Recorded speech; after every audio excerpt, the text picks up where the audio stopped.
Let's say that we want to show two live traces separately on the screen, one above the other.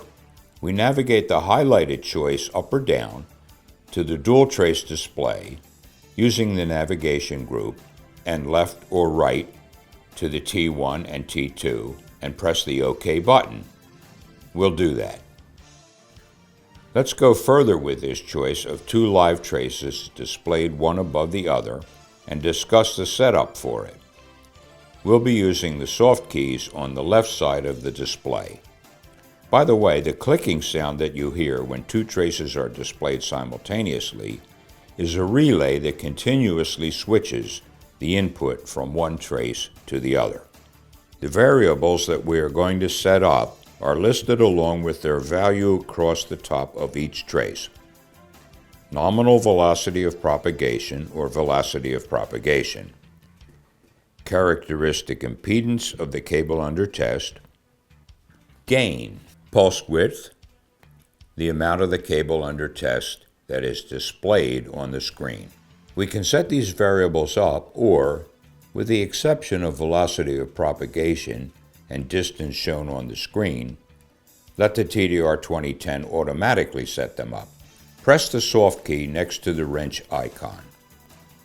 The selection of manual or automatic is determined by the second to bottom soft key, which toggles between auto and manual.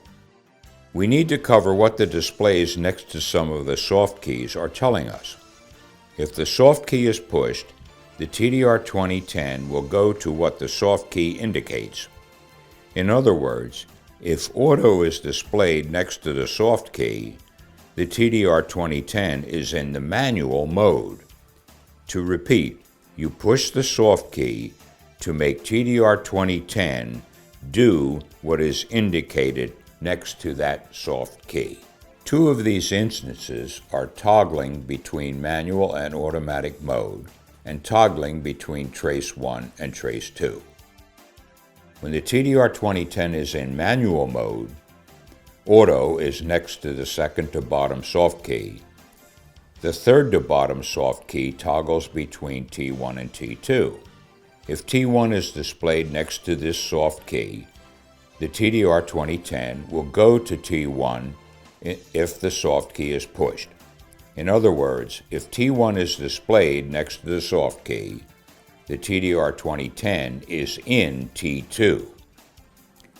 Let's do manual mode first for T1. The display next to the second to bottom and third to bottom soft keys should read T2 and auto. Using the left and right keys of the navigation group, move among the variables. When a variable is highlighted, the up and down keys navigate among the different values to which that variable may be set. Note that even in manual mode, the TDR2010 will still try and determine the best pulse width and gain settings as you move the cursor along the cable under test. However, these may be overridden. Pressing the third from the bottom soft key next to the T2 so that it now says T1 sets up the variables for T2 in manual mode. Note that the one of the variables across the top of T2 is now highlighted. Set these variables up as we did above for T1 by using the arrows in the navigation group. Now we'll let the TDR2010 automatically set up the characteristic impedance, pulse width, and gain for T1. Push the second to the bottom soft key so that the display says man. The display next to the bottom and third to bottom soft keys should be blank. Now, if you push the left or right arrows of the navigation group of the TDR2010, the highlighted area moves between velocity of propagation and amount of the cable under test shown on the screen. Pressing the up and down arrows changes the values of these variables for both traces simultaneously. Remember that in our first example above, dual trace and manual mode, the velocities of propagation for the traces were allowed to be different. In auto mode, they must be the same. There is a question mark icon next to the top soft key.